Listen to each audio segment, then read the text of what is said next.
নমস্কাৰ, আজি 6 জুন। অসমৰ লগতে ভাৰতৰ বিভিন্ন প্ৰান্তৰ পৰা সন্ধিয়াৰ কেইবাটাও খবৰ আহি পৰিছে। এই মুহূৰ্তত জনাই আছো এটা ব্ৰেকিং নিউজ। শপত গ্ৰহণৰ পূৰ্বে বিপদত পৰিছে প্ৰধানমন্ত্ৰী নৰেন্দ্ৰ মোদী। কোনোৱে বিচাৰিছে বিশেষ পেকেজ, কোনোৱে বিচাৰিছে অধিক মন্ত্ৰিত্ব। মিত্ৰতাৰ সমীকৰণত বিৰাট চাপত পৰিছে প্ৰধানমন্ত্ৰী মোদী। দিল্লীলৈ অহাৰ পাছত এনডিএ মিত্ৰজোঁটৰ দুই গুৰুত্বপূৰ্ণ অংশীদাৰ নীতিশ কুমাৰ আৰু চন্দ্ৰবাবু নাইডুৱে চৰকাৰক সমৰ্থন কৰাৰ বিনিময়ত নৰেন্দ্ৰ মোদীৰ ওচৰত এলানি দাবী উত্থাপন কৰিছে। নিজৰ ৰাজ্যৰ বাবে বিশেষ পেকেজৰ উপৰিও নীতিশৰ দলে 4টা পূৰ্ণ মন্ত্ৰী আৰু এটা ৰাজ্যিক মন্ত্ৰী পদৰ দাবী জনাইছে আৰু চন্দ্ৰবাবু নাইডুৱে 3টা সম্পূৰ্ণ মন্ত্ৰী আৰু 2টা ৰাজ্যিক মন্ত্ৰী পদৰ দাবী জনাইছে বুলি বিভিন্ন সংবাদ মাধ্যমত প্ৰকাশ পাইছে। কেৱল সেয়াই নহয়, চন্দ্ৰবাবু নাইডুৱে লোকসভাৰ অধ্যক্ষ পদো বিচাৰিছে। পৰৱৰ্তী খবৰ, 2024 চনৰ লোকসভা নিৰ্বাচনৰ ফলাফল ঘোষণাৰ পাছতেই এতিয়া পুনৰ হিন্দু মুছলমানৰ ৰাজনীতি আৰম্ভ কৰিছে মুখ্যমন্ত্ৰী হিমন্ত বিশ্ব শৰ্মাই। ধুবুৰীৰ পৰা ঐতিহাসিক বিজয় লাভ কৰাৰ পাছত ৰকিবুল হুছেইনৰ বিজয়ক লৈ এবাৰ মন্তব্য কৰিছে হিমন্ত বিশ্ব শৰ্মাই। ধুবুৰীত 10 লাখ ভোটত ৰকিবুলৰ জয় অসমীয়া জাতীয় জীৱনৰ প্ৰতি নামি অহা সংকটৰ প্ৰতিফলন বুলিও মন্তব্য কৰিছে হিমন্ত বিশ্ব শৰ্মাই। ৰকিবুল হুছেইনে 10 লাখতকৈও অধিক ভোটত ঐতিহাসিক বিজয় লাভ কৰাৰ পাছতেই হিমন্ত বিশ্ব শৰ্মাৰ সাম্প্ৰদায়িক ৰাজনীতি আৰম্ভ হৈছে। আন এটা খবৰ, পুৰণি বিজেপি আৰু নতুন বিজেপিৰ মাজত আৰম্ভ হৈছে নতুন তয়া ময়া যুদ্ধ। এইবাৰ পুৰণি বিজেপি প্ৰাক্তন মন্ত্ৰী, প্ৰাক্তন সাংসদ, নগৰ জ্যেষ্ঠ বিজেপি নেতা ৰাজেন গোহাঁই এতিয়া সৰব হৈ পৰিছে মুখ্যমন্ত্ৰী হিমন্ত বিশ্ব শৰ্মা আৰু কেন্দ্ৰীয় মন্ত্ৰী সৰ্বানন্দ সোণোৱালৰ বিৰুদ্ধে। ৰাজেন গোহাঁয়ে কৈছে, যোৰহাটত তপন গগৈ নহয়, পৰোক্ষভাৱে মুখ্যমন্ত্ৰী নিজেই পৰাজিত হৈছে। অগপ নেতা কৰ্মীক বিজেপিলৈ যৌতুকত আনিলে সৰ্বানন্দ সোণোৱালে।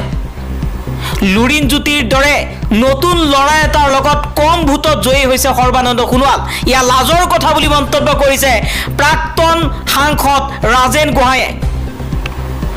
বহু বিজেপিৰ পুৰণি নেতা এতিয়া বিজেপিৰ বৰ্তমানৰ নেতাসকলক লৈ সৰব হৈ পৰিছে, কাৰণ নতুন নেতাসকল আহি পুৰণি নেতাৰ গুৰুত্ব নাইকিয়া হৈ পৰিছে বুলি মন্তব্য কৰিছে আজি ৰাজেন গোহাঁয়ে। ৰাজেন গোহাঁয়ে কৈছে, আমি পুৰণি নেতা বিজেপিৰ, আমি বিজেপি দলক ৰক্ষা কৰিছোঁ অসমত, আৰু হিমন্ত বিশ্ব শৰ্মা, সৰ্বানন্দ সোণোৱাল নতুনকৈ বিজেপিত আহি তেওঁলোকে সকলোবোৰ কৰিবলৈ আৰম্ভ কৰিছে আৰু আমাৰ গুৰুত্ব নাইকিয়া হৈ পৰিছে। ৰাজেন গোহাঁয়ে কৈছে, সৰ্বানন্দ সোণোৱাল আৰু হিমন্ত বিশ্ব শৰ্মাই বিজেপিৰ কেৱল সুবিধা লৈছে, দলটোৰ প্ৰতি একো ত্যাগ কৰা নাই। মুখ্যমন্ত্ৰীৰ আশে পাশে থকাসকল কেৱল তোষামোদকাৰী। আন এটা খবৰ, ৰাজ্যত নৱেম্বৰত হ'ব পঞ্চায়তৰ নিৰ্বাচন ঘোষণা কৰিলে মুখ্যমন্ত্ৰী হিমন্ত বিশ্ব শৰ্মাই।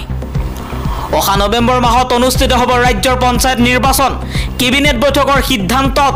এই ডাঙৰ ঘোষণা কৰিছে মুখ্যমন্ত্ৰী হিমন্ত বিশ্ব শৰ্মাই। কেবিনেট বৈঠকত এক ডাঙৰ ঘোষণা কৰিছে মুখ্যমন্ত্ৰী হিমন্ত বিশ্ব শৰ্মাই। সম্পূৰ্ণভাৱে হাল সলনি হ'ব অসম মন্ত্ৰীসভাৰ দপ্তৰৰ দায়িত্ব। 15 আগষ্টৰ পূৰ্বে হাল সলনি হোৱাৰ সম্ভাৱনা আছে অসম মন্ত্ৰীসভাৰ। পৰৱৰ্তী খবৰ, এইবাৰ মীৰা বৰঠাকুৰক লৈ পুনৰ মন্তব্য কৰিছে হিমন্ত বিশ্ব শৰ্মাই। মীৰা বৰঠাকুৰে পোৱা ভোটৰ 3 লাখেই মুছলমানৰ। পুনৰ হিন্দু মুছলমানৰ ৰাজনীতিত নামি পৰিছে অসমৰ মুখ্যমন্ত্ৰী হিমন্ত বিশ্ব শৰ্মা। গুৱাহাটী লোকসভা সমষ্টিৰ পৰা মীৰা বৰঠাকুৰে 3 লাখ মুছলমানৰ ভোটহে লাভ কৰিছে বুলি মন্তব্য কৰিছে হিমন্ত বিশ্ব শৰ্মাই। পুনৰ মুখ্যমন্ত্ৰী হিমন্ত বিশ্ব শৰ্মাই হিন্দু মুছলমানৰ সাম্প্ৰদায়িক ৰাজনীতিৰ আশ্ৰয় লোৱা পৰিলক্ষিত হৈছে। এই মুহূৰ্তত জনাইছো এটা ব্ৰেকিং নিউজ। চৰকাৰ গঠন কৰিবলৈ গৈ বিপদত পৰিব নেকি বিজেপি চৰকাৰ? বিত্ত, স্বাস্থ্য, শিক্ষা, ৰেলৰ দৰে 10টাকৈ গুৰুত্বপূৰ্ণ মন্ত্ৰীৰ পদ লাগে নীতিশ কুমাৰ আৰু চন্দ্ৰবাবু নাইডুৰ। বিপদে লগ এৰা নাই বিজেপিৰ বিচৰা পথ নিদিলেই লুটি বাগৰ মাৰিব নেকি নীতিশ কুমাৰে বিজেপিৰ বাবে জেডিইউ আৰু টিডিপি অবিহনে চৰকাৰ গঠন কৰা অসম্ভৱ সেইবাবেই বিজেপি চৰকাৰে নীতিশ কুমাৰ আৰু চন্দ্ৰবাবু নাইডুৱে বিচৰা আসন আৰু মন্ত্ৰীৰ পদ দিবলৈ বাধ্য আৰু যদি নিদিয়ে চৰকাৰ ভাঙি যাব আন এটা খবৰ বেছি দিনলৈ নাথাকে মোদী চৰকাৰ এনডিএ চৰকাৰ গঠন কৰিলেও খুব সোনকালে ইয়াৰ পতন হ'বলৈ গৈ আছে চিনেমা এতিয়া আৰম্ভহে হৈছে উচিত সময়ত চৰকাৰ গঠন কৰিব ইণ্ডিয়া এলায়েন্সে গ্ৰেছ মাৰ্কৰ নিচিনা দল টানি আনি বিজেপিয়ে চৰকাৰ গঠন কৰিবলৈ লৈছে কিন্তু এই চৰকাৰ বেছি দিন টিকি নাথাকে এনডিএ চৰকাৰ গঠন কৰিলেও অতি সোনকালে ইয়াৰ পতন হ'ব বুলি মন্তব্য কৰিছে সঞ্জয় ৰাউতে পৰৱৰ্তী খবৰ অসমত হিমন্ত বিশ্ব শৰ্মাৰ চৰকাৰৰ বিৰুদ্ধে পুৰণি বিজেপি নেতাৰ ক্ষোভ দলৰ পৰা হিমন্ত বিশ্ব শৰ্মা সৰ্বানন্দ সোণোৱালে সুবিধাহে লৈছে দলৰ বাবে তেওঁলোকে কোনো ত্যাগ কৰা নাই এবাৰ নগৰ প্ৰাক্তন সাংসদ ৰাজেন গোহাঁয়ে এই অভিযোগ উত্থাপন কৰিছে হিমন্ত বিশ্ব শৰ্মা আৰু সৰ্বানন্দ সোণোৱালৰ বিৰুদ্ধে ৰাজেন গোহাঁয়ে লগতে কৈছে মুখ্যমন্ত্ৰী হিমন্ত বিশ্ব শৰ্মা হৈছে অহংকাৰী সুৰেশ বৰাক আনি নগাঁৱত প্ৰাৰ্থী দিছে মুখ্যমন্ত্ৰীয়ে যোৰহাটলৈ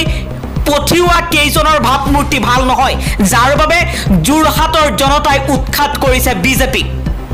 আজি বিজেপি দলৰ বিৰুদ্ধে সৰব হৈ বিজেপি নেতাৰ বিৰুদ্ধে সৰব হৈ হিমন্ত বিশ্ব শৰ্মাৰ বিৰুদ্ধে সৰব হৈ প্ৰাক্তন বিজেপিৰ সাংসদ ৰাজেন গোহাঁয়ে কৈছে সৰ্বানন্দ সোণোৱালে অগপ নেতা কৰ্মীক যৌতুকত আনিলে তেওঁলোককেই সকলো দিছে কিন্তু পুৰণি নেতাৰ গুৰুত্ব কমিছে বিজেপি দলত পুৰণি নেতাসকলক গুৰুত্বই দিয়া নাই বৰ্তমানৰ নতুন বিজেপিয়ে আন এটা খবৰ এইবাৰ নিৰ্বাচনত ৰাম মন্দিৰ হিন্দুত্বৰ কাৰ্ডখন ভাৰতীয় জনতাই প্ৰত্যাখ্যান কৰিছে এইবাৰ এই মন্তব্য কৰিছে বহু চৰ্চিত সাংবাদিক যাক বহুতেই গদি মিডিয়া বুলি কয় সেই সাংবাদিক সুধীৰ চৌধুৰীয়ে এইবাৰ ইণ্ডিয়া এলায়েন্সৰ হৈ এই মন্তব্য কৰা পৰিলক্ষিত হৈছে বিজেপিৰ এজেণ্ট হিচাপে বহুতে কাম কৰিছে বুলি মন্তব্য কৰাৰ পাছত এইবাৰ সুধীৰ চৌধুৰীয়েও বিশ্বাস কৰিছে যে এইবাৰ নিৰ্বাচনত 2024 চনৰ নিৰ্বাচনৰ ফলাফলত যি ছবি ভাৰতৰ জনতাই দেখিছে ইয়া নৰেন্দ্ৰ মোদীৰ পৰাজয়ৰ ছবি আৰু নিৰ্বাচনত ৰাম মন্দিৰ হিন্দুত্বৰ কাৰ্ডখন ভাৰতীয়ই প্ৰত্যাখ্যান কৰিছে বুলি মন্তব্য কৰিছে সাংবাদিকগৰাকীয়ে আন এটা খবৰ নিৰ্বাচনৰ ফলাফল ঘোষণা কৰিলে এতিয়া মাদমাৰ আৰম্ভ হৈছে জনতাৰ ওপৰত নিৰ্বাচন শেষ বৃদ্ধি হৈছে পেট্ৰল ডিজেলৰ দাম ৰাজ্যত পেট্ৰলত 1 টকা 2 পইচা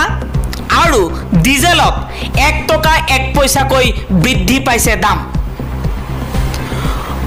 পুনৰবাৰ জনতাৰ ওপৰত মাধমাৰ চৰকাৰৰ নিৰ্বাচন শেষ হোৱাৰ পাছতেই বৃদ্ধি পাইছে পেট্ৰল ডিজেলৰ দাম পৰৱৰ্তী খবৰ গাজাৰ বিদ্যালয়ত ইজৰাইলৰ ইয়াৰ ষ্ট্ৰাইক ইজৰাইলৰ আক্ৰমণত নিহত 32 জনকৈ লোক পুনৰবাৰ ইজৰাইলে আক্ৰমণ কৰিছে গাজাত থকা এখন বিদ্যালয়ৰ ওপৰত আক্ৰমণ কৰাৰ পাছতেই ইয়াৰ ষ্ট্ৰাইক কৰাৰ পাছতে 32 জনতকৈও অধিক লোক নিহত হোৱাৰ খবৰ আহি পৰিছে আন এটা খবৰ ধুবুৰী লোকসভা সমষ্টিৰ পৰা ঐতিহাসিক বিজয় সাব্যস্ত হোৱাৰ পাছত মুখ্যমন্ত্ৰী হিমন্ত বিশ্ব শৰ্মাৰ বিৰুদ্ধে সৰব হৈ পৰিছে ৰকিবুল